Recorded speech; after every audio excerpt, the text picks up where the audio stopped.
In this video, I'm going to teach you exactly how to set up your own server and get it running and ready to go. Now, just a heads up, there is a free way to actually run these 24/7 live streams, but there's kind of a different method. So I have another video for that version down below, somewhere in this section. So essentially, what you're going to want to do is go to ohbubble.com. This is the server provider. There are other server providers, but this is the one I prefer because they already have Streamlabs and OBS downloaded on the server, which makes it a lot easier, and those are required for running live streams. So essentially, you come to ohbubble.com, which, by the way, the link is above, as well as Streamlabs and OBS. So what you're going to want to do is click servers, and then you're going to want to purchase the gold or better. Now, the gold does cost $49.99 monthly, but it's a very high quality server, and by high quality, I mean it's never going to drop. It's never going to kind of mess up your live stream. It's basically never going to drop.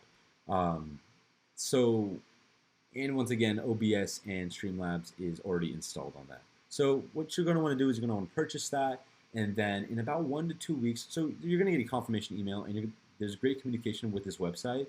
Like, this customer service is pretty good, but essentially you're going to have to wait 1 to 2 weeks to actually get your server. It's going to take that long to actually have the server company set it up for you and ready to go. So be patient. Don't worry. They're not going to take your money. Just wait. They will give it to you. At first, I was kind of like that too, and I emailed them a couple times. I was like, hey, where's my server? But they do take about 2 weeks. So once you have that ready to go, you have your server ready, they're going to email to you, and you're basically going to get a link, and you're going to be able to access your server like that. And so essentially, this is what my server looks like.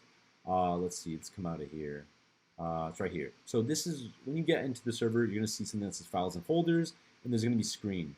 We're going to click files and folders, and essentially, in the previous video, we talked about actually compiling a very long 2, 3, 4 hour video that is going to loop in the live stream. So once you have that video made, ready to go, you're going to want to upload that file to your server. So essentially, you come to your server, you go to the C drive, and then you click this upload button, and you're going to want to locate that, either drag it on or locate that live stream loopback video from your computer.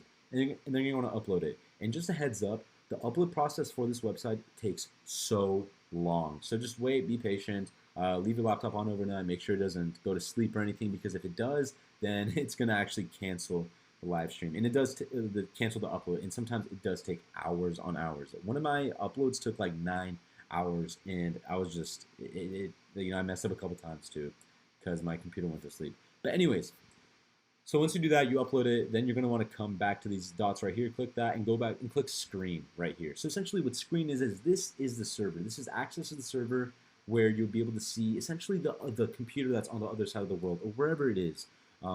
Essentially a computer that is never going to turn off. Just keep that, think of that as what the server is. So as you can see, OBS and Streamlabs already installed, which is beautiful. If you can see, I already have 2 instances running down here for one of my channels. I just have 2 different ones, so like 2 live streams I'm running on that specific channel. And then, yeah, that's basically it. Your server is ready to go. You have your file uploaded, which, by the way, you can find right here. If you can click this folder right here, and then you can find it somewhere, obviously wherever you saved it. So that's it for this video. Now, in the next video, somewhere below this, maybe above this, probably below this, I'm going to show you exactly how to set up Streamlabs in OBS and be able to loop your video and have it going on for 24/7, and at the same time how to integrate it with YouTube. So I'll see you in the next one.